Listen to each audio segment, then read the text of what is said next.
खुदावंद के जिंदा कलाम में से खरूज की किताब उसका 22वां बाब आयत 14 ता 31। अगर कोई शख्स अपने हमसाया से कोई जानवर अरायत ले और वो जख्मी हो जाए या मर जाए और मालिक वहाँ मौजूद ना हो तो वह ज़रूर उसका मुआवजा दे, पर अगर मालिक साथ हो तो उसका नुकसान ना भरे, और अगर कराया की हुई चीज़ हो तो उसका नुकसान उसके कराया में आ गया। अगर कोई आदमी किसी कमवारी को जिसकी निस्बत ना हुई हो फुसलाकर उससे मुबाशरत करे तो वो ज़रूर ही उसे मेहर देकर उससे बेया करे। लेकिन अगर उसका बाप हरगिज़ राज़ी ना हो कि उस लड़की को उसे दे तो वो कमवारियों के मेहर के मुआफिक उसे नकदी दे। तू जादूगरनी को जीने ना देना। जो कोई किसी जानवर से मुबाशरत करे वो कतई जान से मारा जाए।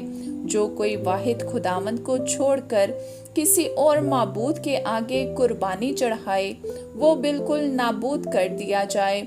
और तू मुसाफिर को ना तो सताना ना उस पर सितम करना, इसलिए कि तुम भी मुल्क मिस्र में मुसाफिर थे। तुम किसी बेवा या यतीम लड़के को दुख ना देना। अगर तू उनको किसी तरह से दुख दे और वो मुझसे फरियाद करें तो मैं ज़रूर उनकी फरियाद सुनूंगा, और मेरा कहर भड़केगा और मैं तुमको तलवार से मार डालूंगा, और तुम्हारी बीवियां बेवा और तुम्हारे बच्चे यतीम हो जाएंगे।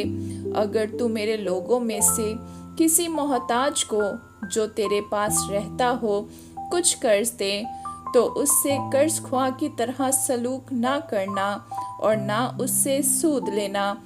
अगर तू किसी वक्त अपने हमसाया के कपड़े गिर्द रख भी ले तो सूरज के डूबने तक उसको वापस कर देना, क्योंकि फक्त वही उसका एक ओढ़ना है, उसके जिस्म का वही लिबास है, फिर वो क्या ओढ़कर सोएगा।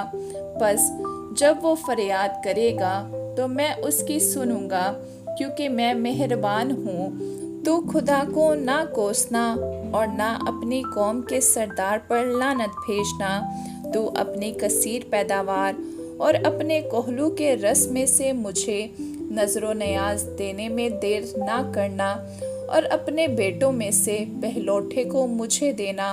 अपनी गायों और भेड़ों से भी ऐसा ही करना। 7 दिन तक तो बच्चा अपनी माँ के साथ रहे, 8वें दिन तू उसे मुझको देना, और तुम मेरे लिए पाक आदमी होना। इसी सबब से दरिंदों के फाड़े हुए जानवर का गोश्त जो मैदान में पड़ा हुआ मिले मत खाना, तुम उसे कुत्तों के आगे फेंक देना। आमीन।